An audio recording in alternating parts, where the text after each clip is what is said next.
What is true blessing? I will give you the land of Canaan, but I will not go with you.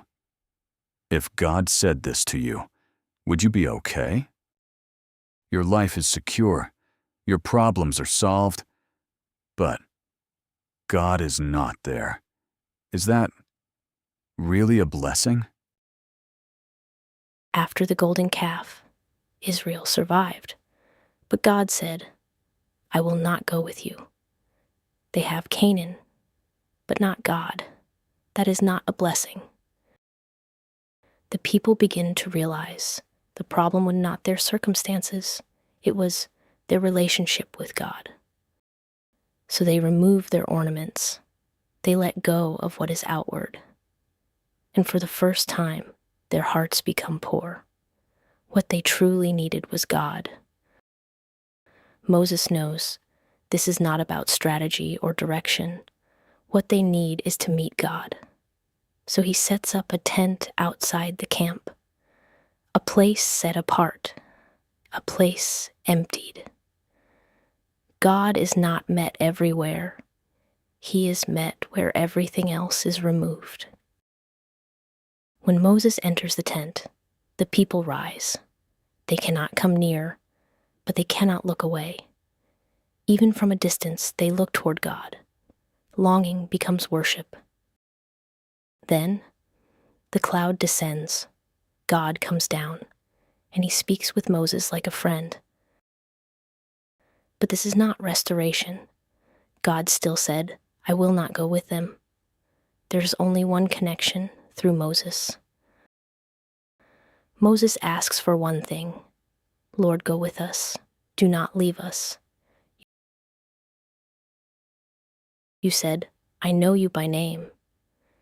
To be known by God is not information. It is relationship. It is covenant. So Moses asks, let that be given to this people. Moses knows. More than land, more than miracles. What matters most is God. Better the wilderness with him than Canaan without him. God says, I will go with you. But Moses presses further. If not, do not send us. Without God, we cannot take even one step. This is our identity, not our environment, not our condition. Only this. God is with us. God answers, I will do it. Why? I know you. One man's prayer, one relationship that can save a people. But Moses does not stop. Show me your glory. A dangerous prayer, but the deepest one. God's glory is not light. It is his character, his nature, God himself. When you know him, everything changes. You cannot see my face and live. So God makes a way. He hides Moses in the cleft of the rock and covers him with his hand. Then he passes by. God's glory cannot be fully seen, not even by Moses. He sees only from behind, holy, dangerous, unapproachable. But God did not hide his glory forever. That glory came in flesh, Jesus Christ, seen, heard, touched. God's glory became fellowship, no longer fear, but invitation.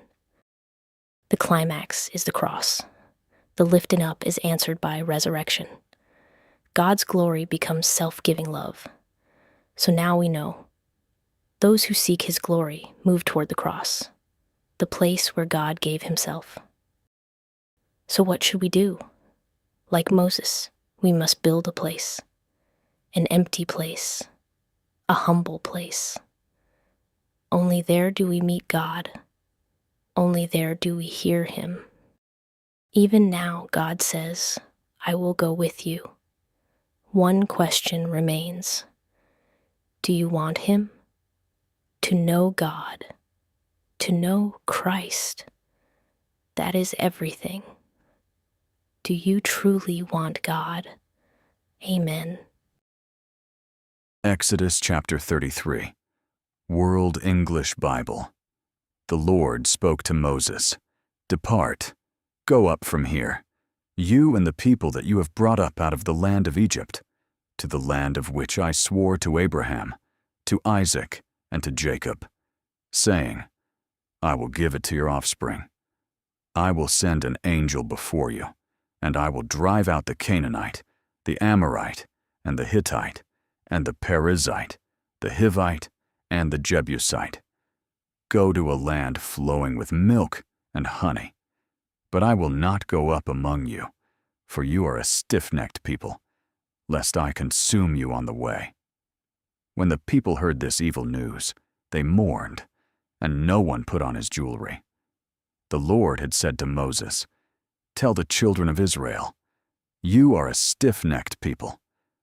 If I were to go up among you for one moment, I would consume you. Therefore, now take off your jewelry from you, that I may know what to do to you." The children of Israel stripped themselves of their jewelry from Mount Horeb onward. Now Moses used to take the tent and pitch it outside the camp, far away from the camp, and he called it the tent of meeting. Everyone who sought the Lord went out to the tent of meeting, which was outside the camp. When Moses went out to the tent, all the people rose up and stood, everyone at their tent door, and watched Moses until he had gone into the tent. When Moses entered into the tent, the pillar of cloud descended, stood at the door of the tent, and the Lord spoke with Moses. All the people saw the pillar of cloud stand at the door of the tent, and all the people rose up and worshipped, everyone at their tent door. The Lord spoke to Moses face to face, as a man speaks to his friend. He turned again into the camp, but his servant Joshua, the son of Nun, a young man, didn't depart from the tent. Moses said to the Lord, "Behold, you tell me, bring up this people, and you haven't let me know whom you will send with me. Yet you have said, I know you by name, and you have also found favor in my sight. Now therefore, if I have found favor in your sight, please show me your way now, that I may know you, so that I may find favor in your sight, and consider that this nation is your people." He said, "My presence will go with you, and I will give you rest." Moses said to him, "If your presence doesn't go with me, don't carry us up from here. For how would people know that I have found favor in your sight, I and your people? Isn't it that you go with us, so that we are separated, I and your people, from all the people who are on the surface of the earth?" The Lord said to Moses, "I will do this thing also that you have spoken, for you have found favor in my sight, and I know you by name." Moses said, "Please show me your glory." He said, "I will make all my goodness pass before you, and will proclaim the Lord's name before you. I will be gracious to whom I will be gracious, and will show mercy on whom for I will show mercy." He said, "You cannot see my face, for man may not see me and live." The Lord also said, "Behold, there is a place by me, and you shall stand on the rock. It will happen, while my glory passes by, that I will put you in a cleft of the rock, and will cover you with my hand, until I have passed by. Then I will take away my hand, and you will see my back, but my face shall not be seen."